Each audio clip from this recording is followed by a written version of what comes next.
think before I could remember wanting to do anything else, I knew that I wanted to be in charge.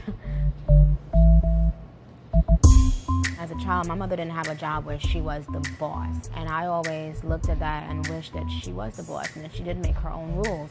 So from very early on, I felt like, you know what, whatever I do, one day I want to be more in charge of my business. Two of the things that I wanted to leave behind was that I write my own raps. A man doesn't have to write down your thoughts. You're intelligent enough to write down your own thoughts. And number two, I would become a mogul. It's Nicki Minaj, Dirty Money, holla at your girl.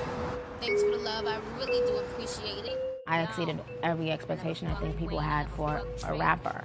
I think black women are held to higher standards. A lot of pop culture takes from black culture and oftentimes doesn't really say they got it from black culture. You know, magazines are acting like they're just being done for the first time because it's on a white woman's head or it's on a white woman's body. And you have to get used to living in a world that doesn't even acknowledge that you did certain things. It's Hood Fierce and Nicki Minaj. One thing I learned along the way in business is the necessity for you to be unapologetic about asking for how much money you deserve. At a very early stage in my rap career, I was making six figures for shows. If I heard there was another rapper making that, I thought, you know what, I get out there and command a crowd. I get out there and make my fans happy. I want that too. And I think women have the tendency to feel that they shouldn't ask to be compensated as much as a man doing the same exact thing. If you know you're great at what you do, don't ever be ashamed to ask for the top dollar in your field.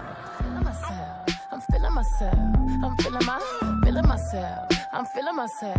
I actually remixed Flawless with Beyonce. Whenever I do something with her, I can feel the impact. It just feels like young women are being empowered and inspired, because I think it says a lot when you see two young women at the top of their field, whether they're black or white. It just means a lot when you see them owning who they are and owning the business and owning the industry and not taking no for an answer and not being apologetic for who they are. I think that it inspires women, young, old, black, white, whatever.